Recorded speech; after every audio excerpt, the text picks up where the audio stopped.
I never thought I'd be telling this story at 74 years old, sitting in the same office that used to be the administrator's, looking out at the garden I once watered in a wheelchair.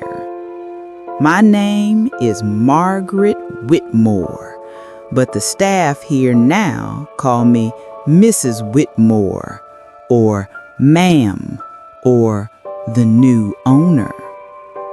And my two children, Christopher and Lauren, they still don't know I'm recording this from the desk where they signed my admission papers 6 months ago.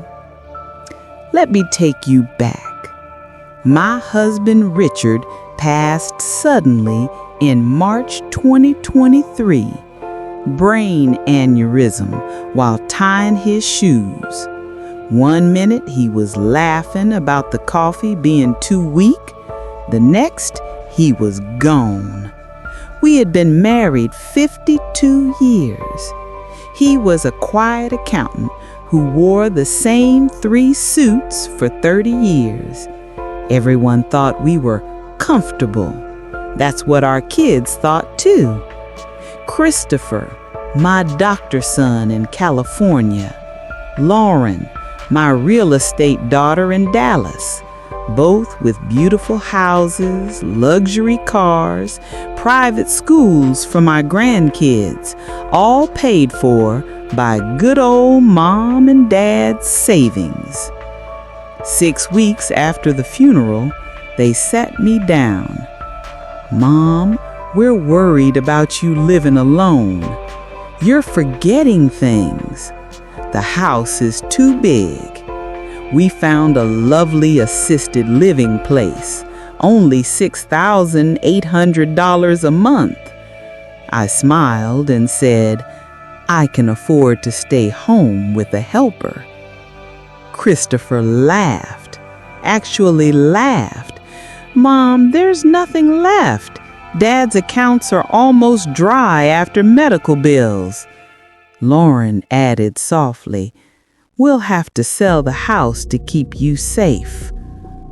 2 weeks later, they moved me into Willow Creek Senior Living, the cheapest, decent-looking place they could find. $400 a month after my Social Security. That's what my life was suddenly worth. The first month was hell. Cold food, staff who ignored cold buttons, bed bugs. I lost 18 pounds. My granddaughter FaceTimed once and started crying when she saw me. Christopher's reply, "Mom, we're doing our best." Then I remembered the letter. Richard had pressed a thick envelope into my hand 2 days before he died. "Only open this if the kids ever try to put you away, Peggy. Promise me." I had forgotten it in the grief. But when the nurse left me alone for 45 minutes because she was on break, I asked Lauren to bring me the small fire safe from our bedroom closet. She rolled her eyes, but sent it with the mover. Inside were 3 things. 1, a handwritten letter from Richard. 2, login details to an investment account I never knew existed. 3, a flash drive with 40 years of stock statements.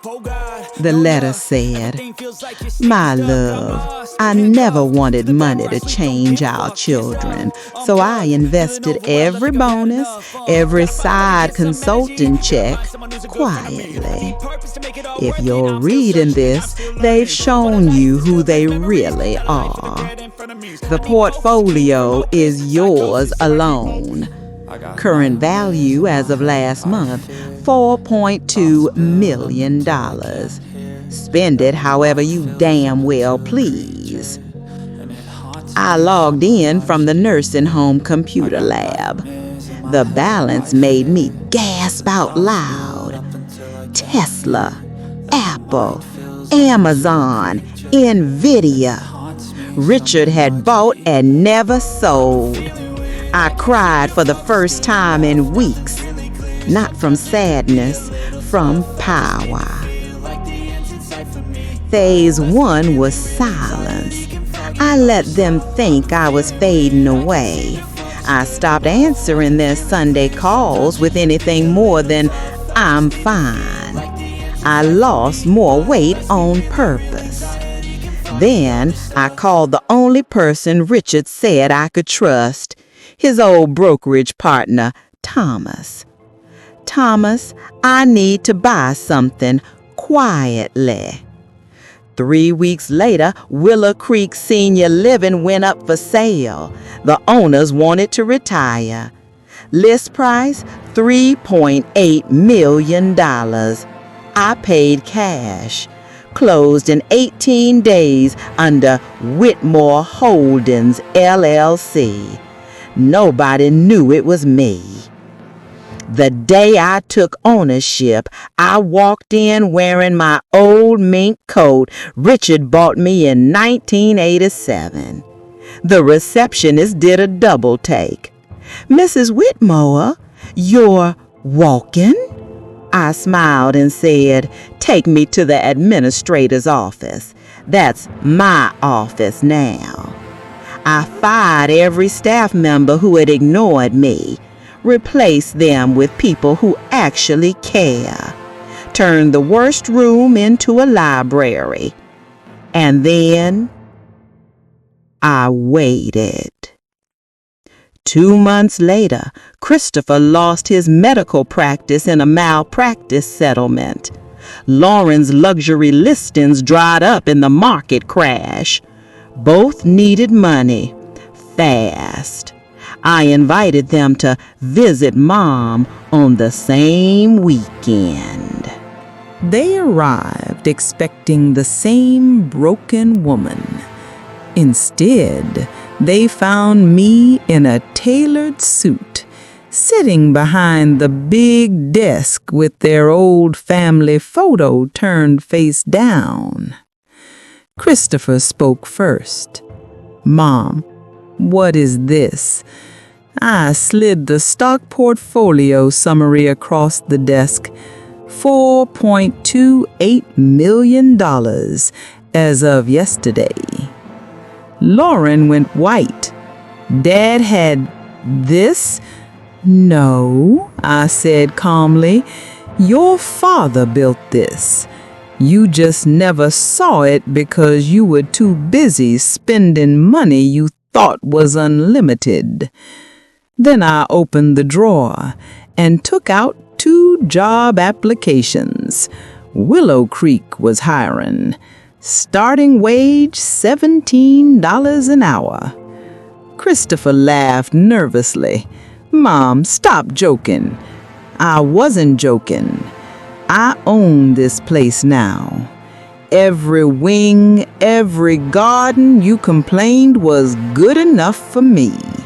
And right now, I have 2 openings, Dietary Aide and Laundry Attendant. Benefits start after 90 days. Lauren started crying. "We're so sorry, Mom. We thought you thought I was disposable." I finished. "Now, prove you're not." They both filled out the applications, hands shaking. I hired them. Christopher pushes wheelchairs and serves meals to people he once looked down on. Lauren washes the same sheets she said were clean enough. Every payday, I watched them open envelopes with their $1,100 take-home pay. And I remember the $150,000 wedding I paid for, the $80K Tesla, the $40K Sweet 16 party. They've lost weight too. But they say please and thank you now. And every Sunday they push my old friends to the garden I paid to renovate with their inheritance. Some people ask if I have forgiven them. I have, but forgiveness doesn't mean rescue. It means letting them sit in the bed they made, while I sleep in the master suite I turned into my new apartment upstairs. Richard always said, money doesn't change people, Margaret. It reveals them.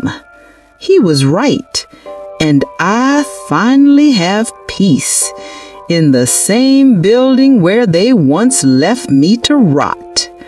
So tell me in the comments, would you have hired them or fired them for life?